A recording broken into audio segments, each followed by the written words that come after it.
Herzlich willkommen zu einem neuen Video. Wir haben euch ja schon lang genug auf die Folter gespannt, um euch endlich unser Zuhause vorstellen zu können. Trommelwirbel! Genau. Heute soll es mal erstmal um die Außenschale gehen. Also das heißt ein bisschen Technik. Warum Scania? Was haben wir zusätzlich verbaut? Was haben wir selbst gemacht? Was haben wir bei Bliss gekauft? Wir versuchen so gut wie möglich auf alle auch eure Fragen einzugehen, die bereits gestellt worden sind. Danke schon mal dafür. Und nicht vergessen, lasst ein Abo da für unseren Kanal. Das hilft uns, noch mehr Leute faszinieren zu können für das Reisen. Genau, und ich denke, wir würden starten bei Kabine, oder? Genau, ganz wichtig noch, die Innenseite von Big Frac machen wir dann im zweiten Video, weil das würde sonst ein bisschen den Rahmen sprengen. Oh ja. Darum geht es heute mal um das ganze Technische von außen und Fahrerkabine. Und wir hoffen, wir können euch damit catchen und dass ich auch ein bisschen die Leute abholen kann, die nicht so die Technik feiern wie ich. Leute, ihr wisst das, für die uns schon ein paar Videos geschaut haben, ich liebe Technik, ich liebe auch mal was selber zu schrauben und ich habe 2 linke Hände. Ich habe mir das alles ein bisschen angeeignet und somit bin ich kein Profi in sowas. Und deswegen macht es manchmal ein bisschen witziger, solche Situationen auch zu erleben, wenn mal was schief geht und man dann improvisieren muss und vielleicht dann aber auch. Und das schon herzlichen Dank an mein Backup-Team in der Schweiz, wo ich immer wieder zurückgreifen kann und die mich wirklich tatkräftig unterstützen, wenn ich Probleme habe. Jetzt geht's aber los, kommt mit! Los geht's!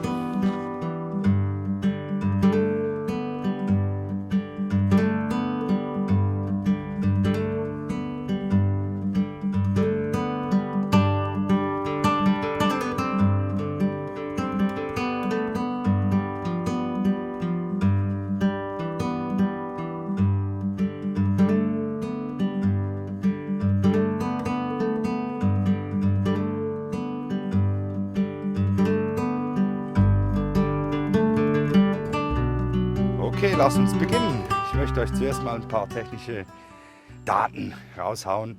Das ist ein Scania XT R500, die R-Kabine ist drauf. Wir haben den 13-Liter Motor drin, den reinen 6-Zylinder, haben uns für diese Version entschieden. Wir haben zum Glück damals den ältesten Motor noch bestellen können. Somit sind wir besonders für Südamerika gut aufgestellt mit Ersatzteilen etc., weil das der Motor ist, der am gängigsten ist zurzeit in Südamerika. Ja, wir werden euch hier den Link zu unserer Homepage einblenden.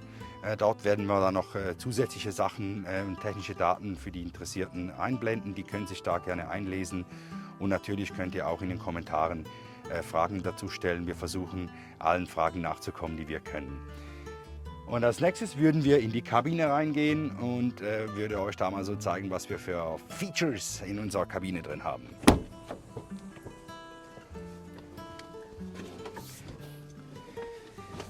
Herzlich willkommen in unserer R-Kabine von Scania. Ja, was sicher als allererstes Spezielles auffällt, ist unsere Sitzbank. Die Sitzbank, die haben wir zusätzlich einbauen lassen. Standardmäßig kommt das hier mit dem Bett und wir haben uns dazu entschieden, da wir zusätzliche Sitzplätze wollten, das umbauen zu lassen.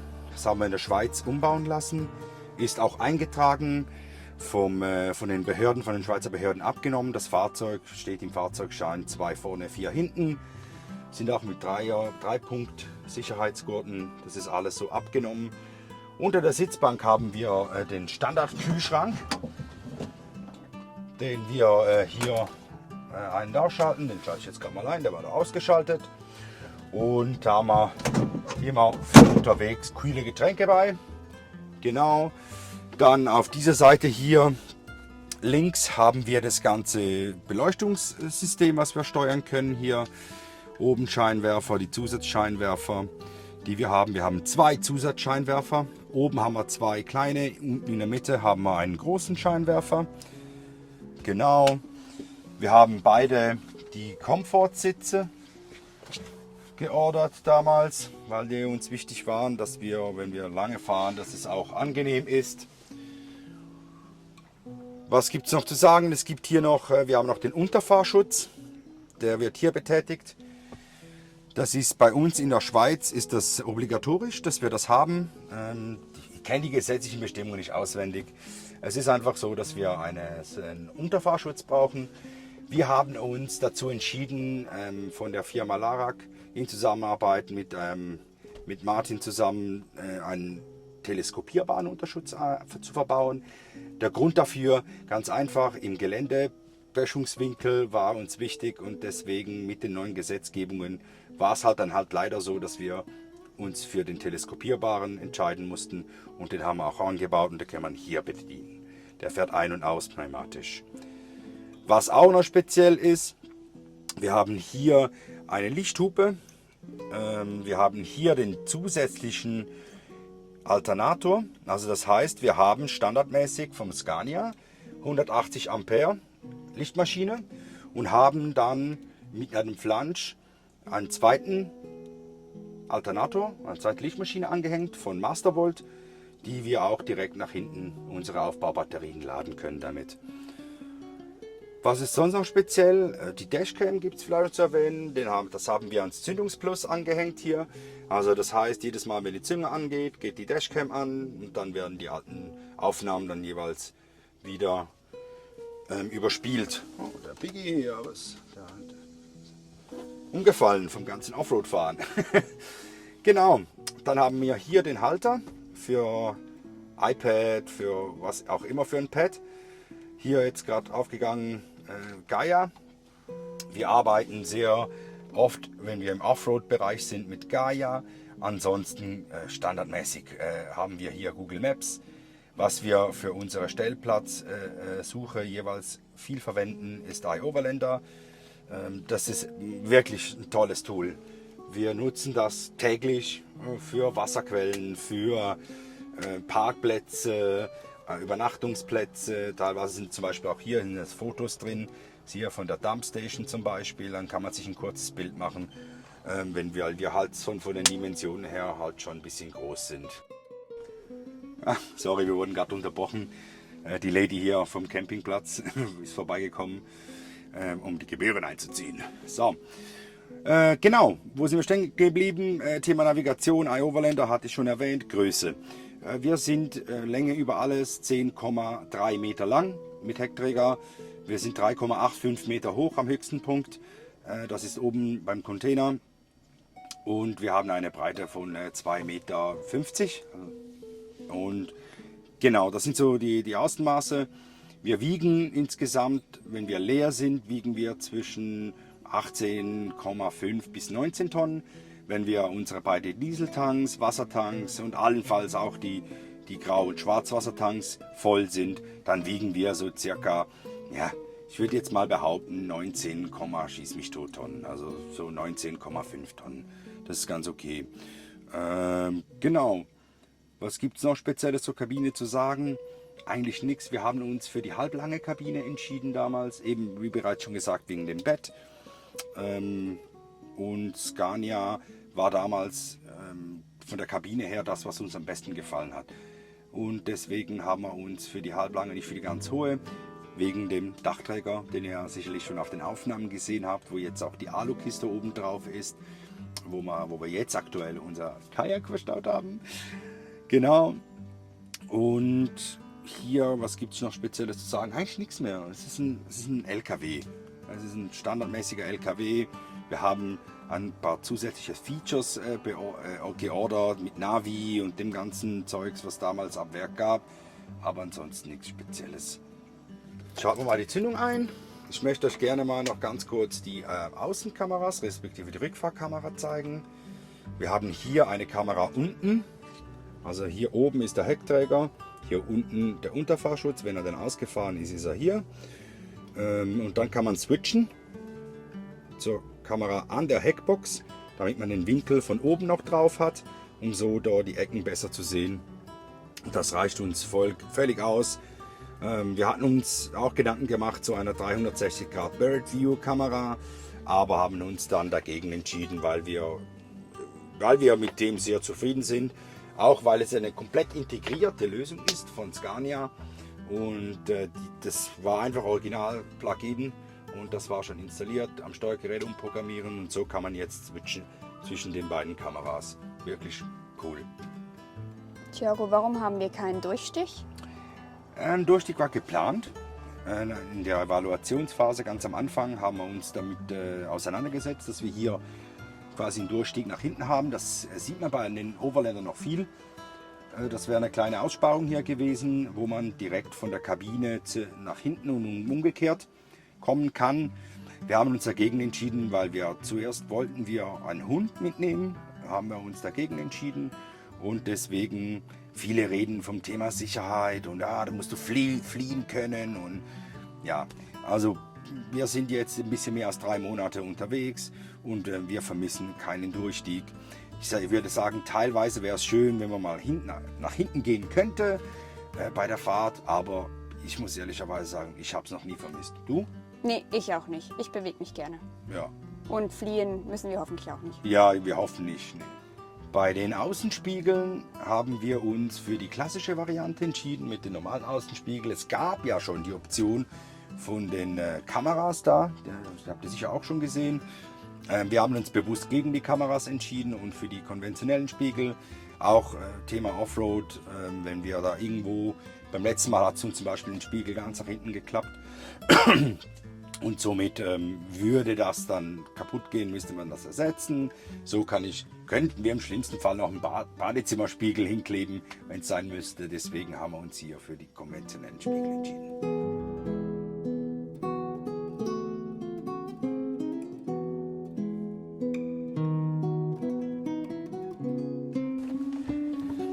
So, Freunde, weiter geht's. Die Stufen runter. Jetzt sind wir draußen. Hier haben wir super Tritt. Wollte ich auch noch kurz zeigen. Gummi gelagert. Falls mal irgendein Ast oder sowas im Weg wäre. Top. Wir haben hier das kleine Werkzeugfach. Da haben wir so ein kleines Werkzeug drin. So das, was man manchmal braucht, auch für den... Oh, jetzt ist mir das Wort entfallen. Für den... unseren... der... Bildfach. Nee. Ja, ihr wisst, was wir meinen hier. Boah, so doof, ey. Wir Bei sind uns in der Schweiz sagen wir Hurfänger. Genau, Hä? das ist es. Somit ist es auch für Hochdeutsch auch Hurfänger. Nee, Spaß. Genau, hier haben wir die größte Kiste. Dazu sagen möchte ich, dass die ganzen Kisten alle maßgefertigt sind für dieses Fahrzeug. Die haben Martin und ich zusammen gemacht. Er hat da den größeren Part gehabt, definitiv, aber wir haben es zusammen gemacht. Und das hier ist die Werkzeugkiste. Da haben wir wirklich Verschiedenes dabei. Wir haben, wenn wir abgeschleppt werden müssen, mit Luft. Wir haben Schlüssel dabei, wir haben alles ein bisschen dabei. Unsere Keile haben wir hier verstaut. Da ist noch ein bisschen vom letzten Mal Offroad.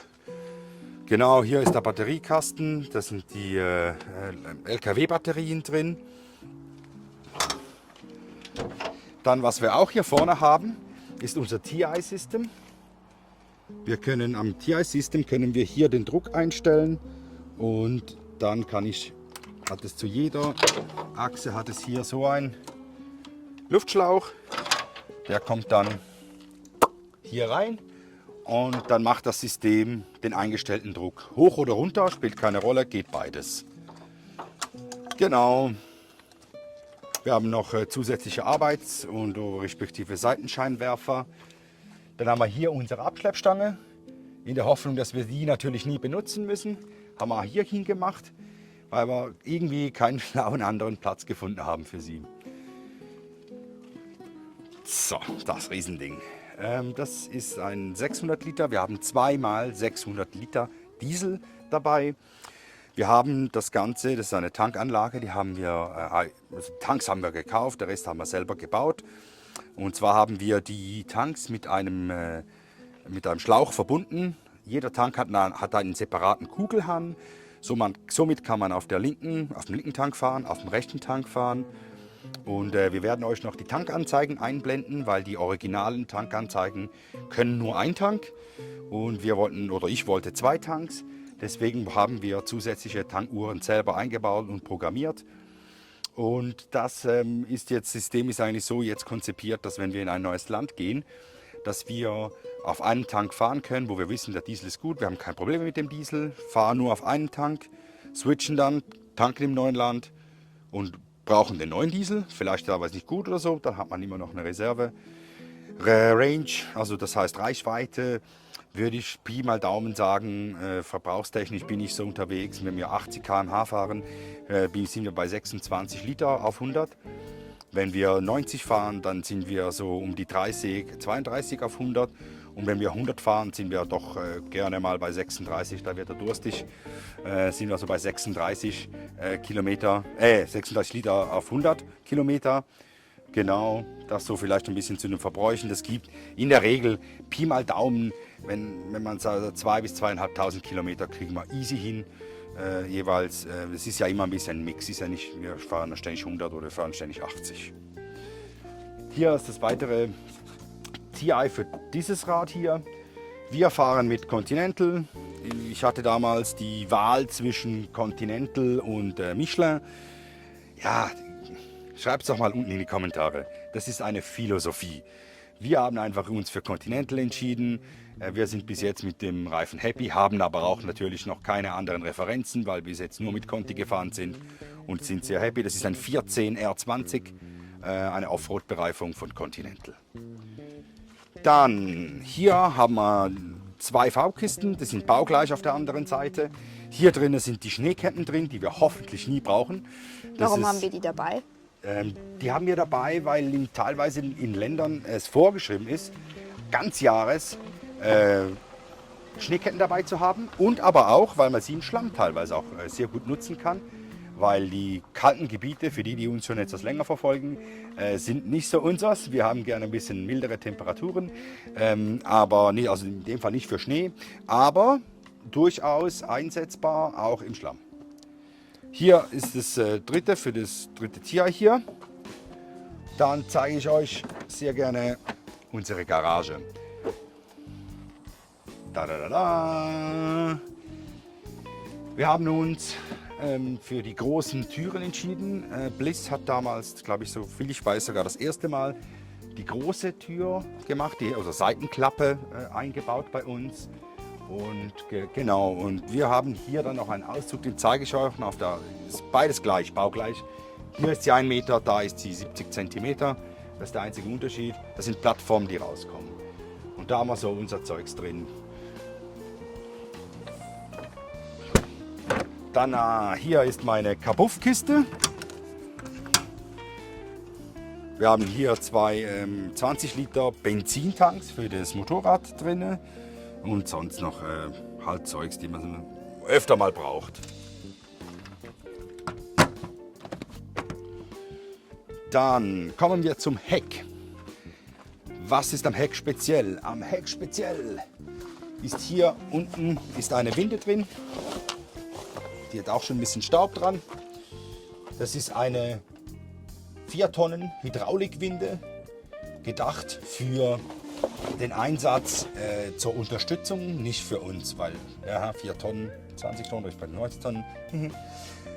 Nee, das soll mehr so sein, wenn man was aus der Straße ziehen muss oder einen netten Kollegen, der sich festgefahren hat zum Beispiel, einen Baum, einen Stein oder sowas. Wir haben das hier mit einer Hydraulik-Schnellkupplung gelöst. Die Winde, die ist portabel. Wir haben das über die Anhängervorrichtung hier hinten angemacht.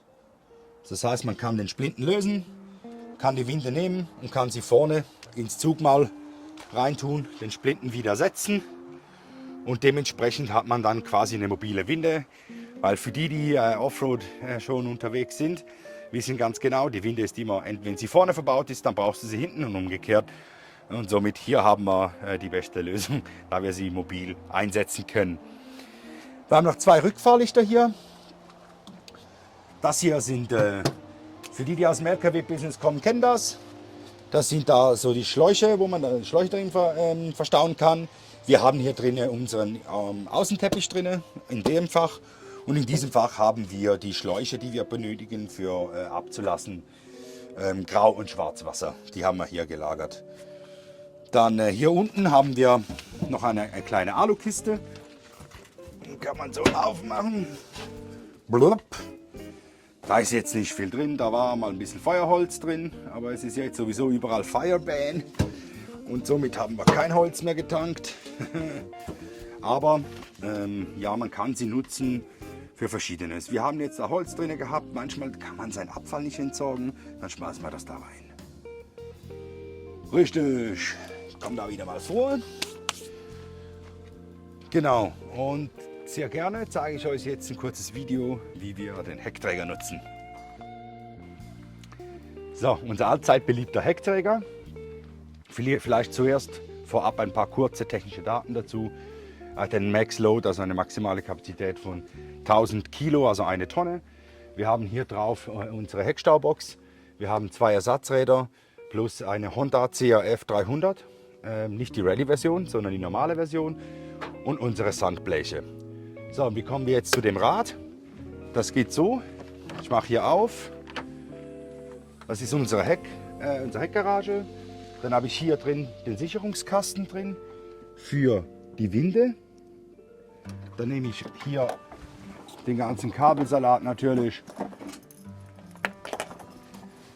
Meine Fernbedienung, das ist eine Windenfernbedienung.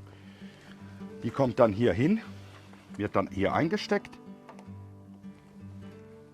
Sicherung ist drin, somit muss ich jetzt zuerst die Sicherungsbolzen entfernen. Das mache ich, indem ich da hochfahre. Ich nehme den Bolzen raus. Geht zur anderen Seite.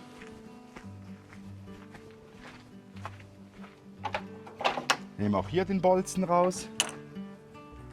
Und jetzt geht es nach unten.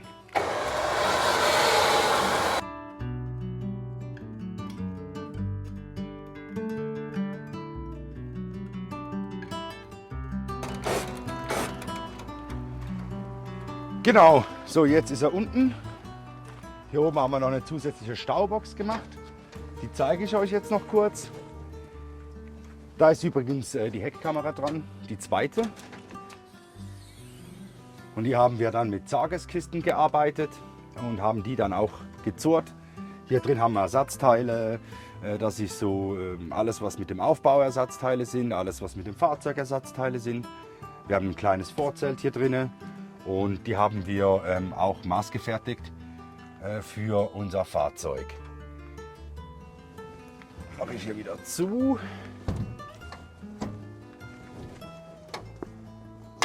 Was gibt es noch zum Heckträger zu sagen? Eigentlich nichts mehr groß. Die Blache hier haben wir auch machen lassen. Die ist auch auf Maß gemacht hier für das Motorrad. Das Motorrad ist zweimal an den Reifen befestigt und einmal hier. Manuela zeigt euch das. Haben wir noch so eine Verstrebung, die nach hinten geht, seht ihr da. Und die zurrt dann das Motorrad auch noch gegen vorne hinten. Und wir haben das Sandblech hier auch noch hingemacht. Die Zugänglichkeit ist super gut. In den Reifen drin, in der Abdeckung, haben wir noch Zurgurten, also das heißt Abschleppseile, jeweils mit Belastung von ca. 50 Tonnen pro Seil, falls wir irgendwo mal abgeschleppt werden müssten oder wir jemanden abschleppen müssen, können wir das machen.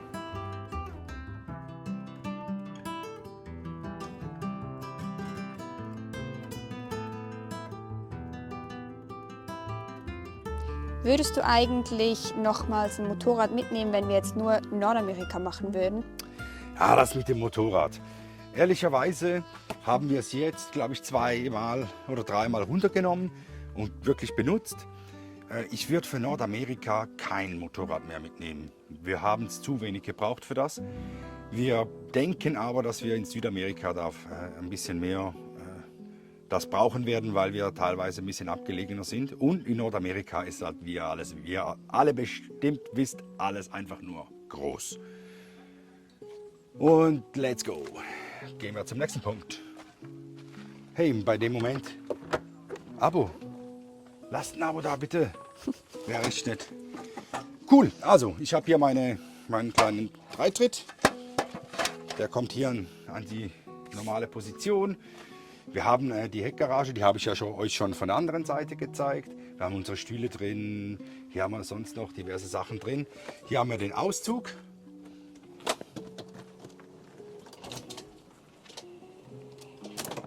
Es ist ein Schwerlastauszug, Tragkraft 500 Kilo und somit ohne Probleme ein- und ausfahrbar. Mir war wichtig, dass er einrastet, drinnen und draußen, falls wir mal ein bisschen schräg stehen. Genau, und deswegen war das wichtig hier drin. Vielleicht kannst du das noch mal filmen. Hinter dem Auszug sieht man die ganze Technik. Da hinten ist auf dem Bild auf der rechten Seite, hinter der schwarzen Abdeckung, ist der Schwarzwassertank, 180 Liter. Auf der linken Seite der Grauwassertank mit 220 Litern. Und in der Mitte ist noch eine kleine eine kleine Waschmaschine drin. Die zeigen wir euch dann bei der Roomtour drinnen. Und was da noch? Eine Webasto Dieselheizung mit direktem Anschluss an den Dieseltank, die ist noch verbaut. Und sonstige Technik, Spielereien hat es da noch drin. Wir haben dort auch unsere Wasseraufbereitungsanlage. Wir filtern zweimal mit dem normalen Filter und anschließend durch den UV-Filter, bevor es in den Wassertank geht. Und wenn es aus dem Wassertank über den Wasserhahn kommt, nochmal durch einen Filter und durch einen UV-Filter. Also schaust du beim Wasser extra, dass es trinkbar ist, oder nehmen wir jedes Wasser? Ja, natürlich. Ich gehe jetzt nicht zu jeder Kloake hin und sauge da Wasser ab. Aber nein, ja klar. Nee, wir schauen nicht extra drauf, ob es Also trinkbar ist. gesunder Menschenverstand, glaube ich, auch ein bisschen muss man da auch walten lassen, damit man sehen kann, hey, macht jetzt das Sinn, hier Wasser zu tanken oder nicht. Hier haben wir schon gehabt, V-Kiste, gleiche wieder hinten. Hier hinten haben wir ganz ein spezielles Detail. Und zwar haben wir hier den Zylinder, der fährt hier aus und geht hier auf das Aufnahmestück. Damit drücken wir auf das Federpaket. Hier in der Mitte ist der Drehpunkt. Und da vom Drehpunkt aus, wenn wir vorne, da der Drehpunkt, und wenn wir da vorne drücken, kommt diese Achse nach oben. Wenn ich den Zylinder ganz ausfahre, dann ist die letzte Achse ca. 4-5 cm in der Luft. Reicht, um allenfalls einen Platten zu beheben. Das habe ich ebenfalls mit Martin zusammen selbst gebaut. Das hat den Sinn oder die Idee war dahinter, war nach ein paar Bier, hey, wenn wir mal extrem schief stehen, auf Keile zu fahren mit so einem riesen Ding und die Keile dann mitzuschleppen. Dann wollte ich zuerst Hubzylinder. Hubzylinder hat dann wenig Sinn gemacht für mich. Thema Böschungswinkel wie beim Unterfahrschutz, ja, den haben wir eh schon besprochen. Und deswegen haben wir uns für diese Achsabstützung entschieden. Und wir haben sie doch schon oft gebraucht, oder? Absolut, ja. Ja. Also das ist wirklich ein Feature, das ist echt cool. Weil klar, du kannst da nicht irgendwie einen halben Meter oder so machen, aber wenn du jetzt sag mal so ganz leicht schräg stehst und dann kannst du mit dem Zylinder hier drücken und dann ist die Kabine, der Aufbau ganz. Dann werden wir kurzzeitig zum, Dann werden wir kurzzeitig zum 4x4 wollte ich sagen. Ich bin da, glaube ich, falsch. Nein, du bist da komplett richtig. Ich finde das immer toll, dass sich auch meine Frau mit den technischen Sachen auseinandersetzt, aber wenn sie nicht so interessiert ist daran. Versuch's, ne? Genau, wenn ich mit beiden ziehe, ich kann die gelöst voneinander drücken. Wenn ich mit beiden Zylindern ganz nach unten drücke, dann haben wir eigentlich quasi ein 4x4, so mit der Wendekreis, der sich auch dementsprechend verkürzt. Also das heißt, der Wendekreis haben wir getestet von 6x6 zu 4x4, nimmt um ca. 1,8 Meter ab, also doch einiges. Und manchmal sind es genau die fehlenden Zentimeter, die dann das ausmachen. Haben wir die letzten Tage herausgefunden. True. Das folgt dann in einem anderen Video dazu. Connection Box. Das ist echt cool, was da Bliss macht. Ich habe hier immer mal ein paar Lappen, wenn man wieder was putzen muss. Die ist echt cool. Die sind so die wichtigsten Systeme, die man außerhalb vom Fahrzeug benötigen könnte. Hier ist der Fill-Tank, also das heißt, hier ist der Anschluss, um die Frischwassertanks aufzufüllen. Hier kann ich Wasser beziehen vom Wassertank. Da haben wir die beiden Valves, also die beiden Ventile, um Schwarz- und Grauwasser abzulassen. Wir haben eine 12 Volt Zigarettensteckdose hier, wir haben einen USB-Port hier mit USB-C. die ist nicht angeschlossen, die Satelliten. Dann haben wir hier AC Out, das heißt 230 Volt Ausgang. Mit einem Übergangsstück kann man hier alles anstecken. Dann haben wir eine Steckdose, um unseren Aufbau zu laden. Wenn wir jetzt irgendwo sind, wo wir kein Solar reinbekommen, dann hält die Batterie, sag mal jetzt, wenn wir haben Batterie, komme ich dann später noch dazu, Batterie hält so Kühlschrank und Tiefgefrier ohne weiteres 14 Tage. Also wenn da nichts anderes dazu läuft, zwischen 12 und 14 Tagen komme ich aus, ohne anzuhängen, wenn kein Solar kommt. Genau, dann habe ich hier noch Backlight, das heißt, das ist die Hintergrundbeleuchtung für die Nacht, eine kleine Flutlichtbeleuchtung und hier kann man noch das ganze Licht von der Seite steuern. Wir haben hier oben je einen Scheinwerfer plus eine Außenkamera, die wir über eine App sehen, was draußen läuft im Live und es aufgezeichnet wird und wieder gelöscht. Genau, Batterie. Hier haben wir die Batterieanzeige, die Voltage-Anzeige von der Batterie.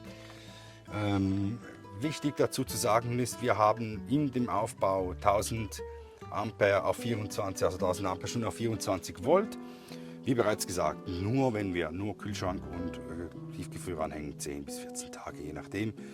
Und bis jetzt wirklich auch mit der Solaranlage, wir haben 2,3 Kilowatt drauf, oder 2,2 und ehrlicherweise, ja, ein bisschen Verlust gibt es immer, maximal 1950 habe ich jetzt schon gesehen, haben wir schon geladen und wir brauchen sehr selten eigentlich die Stromversorgung. Haben sie aber doch schon gebraucht, weil es einige Tage mal wirklich viel geregnet hat und da kommt fast nichts rein. Und wenn es dann wird es ja logischerweise auch kalt, da muss man wieder mal heizen und so und dementsprechend, aber wir haben wirklich Strom, haben wir wirklich genug und das ist ein richtig cooles Gefühl, weil das Fahrzeug nur mit Strom funktioniert. Das heißt, ich darf meinen Dyson-Föhn weiterhin benutzen. Das tut der ganzen Sache nicht weh. Nein, du kannst deinen Föhn benutzen. Wie bereits gesagt, auch alles ist mit Strom und dementsprechend auch ein richtig cooles Feature, was wir hier jeweils anhängen. Das ist unsere Außenküche, die möchte ich euch jetzt vorstellen. Um die werden wir ehrlich gesagt oft auch beneidet. Hier haben wir zuerst mal viel Staub. Dann haben wir hier eine Ablageseite, einen kleinen Falter, ein Blatt. Und dann haben wir hier eine Induktionsplatte und einen Grill. Super Ding. Wie bei Bliss Standard, alles elektrisch. Also mit dem Kabel gehe ich über die Outside Box. Kann ich das anschließen, kann ich Strom nehmen und dann kann ich hier quasi grillen. Den kann man auch noch ausfahren. Da gibt es noch ein Licht dazu, falls es doch mal später werden sollte beim Grillieren. Und hier haben wir noch ein paar kleine Gewürzhalter. Und dann hat man so eine kompakte Außenküche. Was ich nicht so toll finde an der Außenküche ist halt einfach der Staub. Aber das lässt sich halt so nicht vermeiden. Teilweise ist es halt so, wenn man wirklich ganz lange staubige Strecken fährt, dann kann es durchaus halt sein, dass es ein bisschen staubig ist. Dann muss man das kurz abwischen und dann geht's los mit dem Grillen.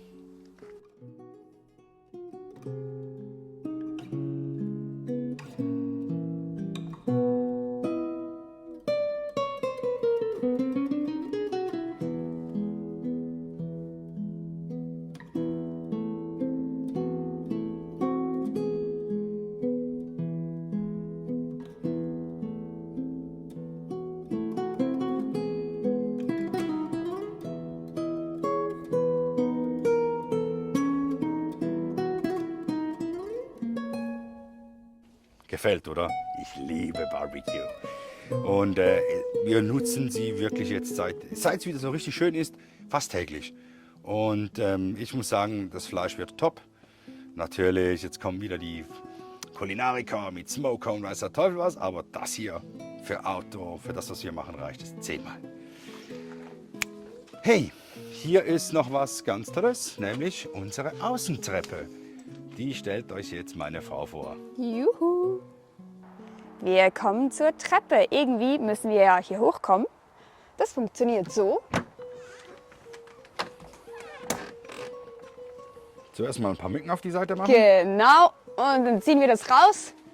Alles ganz ohne Elektronik.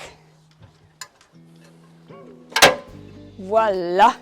Sieht ein bisschen crazy aus zum Teil, weil sie sehr steil ist. Aber wir sind uns schon sehr daran gewöhnt. Wir kommen Steil hier, ist geil. genau. Wir kommen hier sehr gut hoch und runter. Mittlerweile schon freihändig. Von dem her funktioniert das super für uns. Was ist das schwarze Ding da? Das hier? Nein, da in dem Ach Ding da. so, das ist das Mückennetz. Das brauchen wir in Kanada essentiell und dient auch ein bisschen als Privatsphäre, weil es kommen doch oft Leute vorbei und schauen rein. Und so sind wir im ersten Moment ein bisschen geschützt. Ja, super.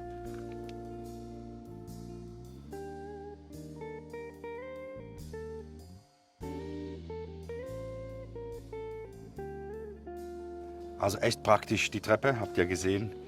Sie ist weg. Wir haben hier am Chassis dementsprechend den Platz für den zweiten Tank, das zweite 600 Liter Dieseltank von der anderen Seite auch 600 Liter haben. Genau, ist echt cool, ist drin.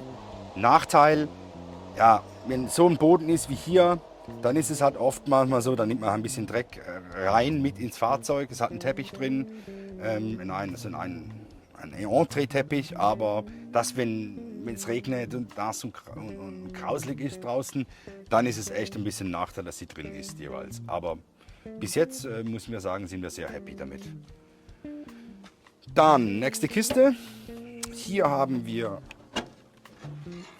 Werkzeug auch drin, da ist Öl drin, da sind Schläuche drin. Das ist einfach auch so eine Allzweckkiste, so wie wir sie nutzen. Tipptopp. Unser AdBlue-Tank. Wir haben auch schon einige Fragen gekriegt zum Thema AdBlue. Und wir hatten bis jetzt eigentlich, bis auf den Komfort, dass wir nicht wie bei uns in Europa an jeder Ecke eine Zapfsäule haben, wo wir da mit dem Schlauch da tanken können, haben wir ohne Probleme AdBlue bekommen. An entlegensten Gebieten, an Canadian Tire gibt es immer, in Alaska auch. Also war bis jetzt an der Tankstelle, also wir hatten da bis jetzt noch kein Problem. Genau, dann hier noch ganz kurz, da möchte ich noch darauf eingehen, das hier ist der Anschluss für die beiden Alternatoren, das heißt der Fahrzeug zu Aufbau, hier fließt der Strom, wo der Aufbau dann geladen wird, wenn es über das laufende Fahrzeug geladen wird. Genau, hier auch nochmal ein Außenscheinwerfer und ich glaube den Dachsträger. Den blenden wir euch dann auch noch mal ein von oben, damit ihr auch noch mal seht, wie die Solarpanels oben aussehen. Oben haben wir eine Kiste drauf, habt ihr sicherlich gesehen. Wir haben jetzt einen Kajak und genau, das haben wir da oben verstaut. Und sonst auf dem Dach haben wir nichts mehr.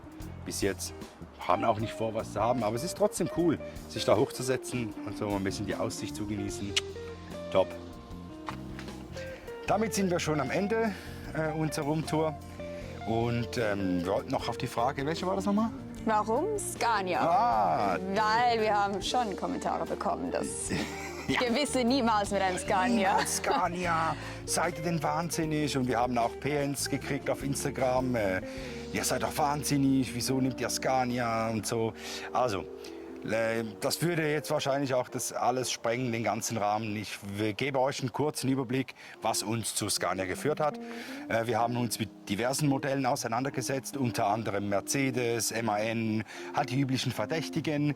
Wir sind auch bei Van, wir sind auch mal mit Van gestartet. Wir sind immer größer geworden. Ja. Jetzt sind wir hier. Ja, am Schlussendlich ganz einfach das Verkaufsteam, also das heißt Christian, der Verkäufer, Max mit seinem Werkstattteam aus der Winterthur und nein, wir kriegen kein Geld, nichts, wir haben das selber. Wurde uns nicht geschenkt. Genau, wir haben das selber bezahlt, aber ich möchte es einfach erwähnen, dass beim Kaufprozess und Scania sie beiden eigentlich den größten Einfluss hatten und daraus auch schon fast eine Freundschaft entstanden ist mittlerweile. Genau, und wer auch ganz klar wesentlich dazu beigetragen hat, ist der Martin und der Dani, der Reseller von Swiss, von Bliss. Klingt ja fast gleich, oder? Von Bliss auch ganz klar einen Einfluss hatte und so das ganze Paket dazu geführt hat, dass wir uns für Scania entschieden haben und für einen LKW. 6x6, das hat damit eher 6x6 war dann eher so eine kleine Spinnerei, würde ich sagen. Da ist Thiago kurz durchgedreht. Das wäre wahrscheinlich nicht wirklich nötig gewesen. Aber jetzt mit der Heck, mit der Honda drauf und so weiter, wir müssen uns nie Gedanken machen über Achslasten etc. Das ist ein richtiges Comforting. Was ich auch noch oft gefragt werde oder was in den Kommentaren auch noch oft gefragt wurde, ist, würden wir es wieder so machen? Würden wir wieder einen Scania nehmen? Was sagst du? It's a totally yes. Nee, wir sind seit 3 Monaten unterwegs. Das soll kein Fazitvideo werden, aber wir sind absolut happy mit Ja. Scania. Also wir hatten, klar, wir haben einmal Öl verloren, aber das war nicht wirklich eine Panne. Nein. Boah, Scania ist wirklich, das ist eine Maschine, der kann so viel. Immer wenn man irgendwie denkt, okay, wir bringen ihn an seine Grenzen, da geht noch so viel. Das ist echt crazy und das ist so cool, so ein Fahrzeug so kennenzulernen und auch das Vertrauen zum Fahrzeug zu haben, weil wir haben nicht das Gefühl, dass er uns im Stich lassen würde. Nein, definitiv nicht. Und ja, somit schön wart ihr wieder dabei bei dieser Roomtour-Folge. Es folgt nächste Woche der zweite Teil mit dem Inside mit Manuela. Ich muss noch ein bisschen lernen, damit ich das alles kann mit Thiago. Nee, aber ja, das Herzstück zeigen wir euch natürlich auch, warum wir uns immer und überall zu Hause fühlen. Und Genau. Ich würde sagen, seid wieder dabei. Nächsten Sonntag, 16 Uhr. Abo nicht vergessen, lasst ein Like da, abonniert unseren Kanal.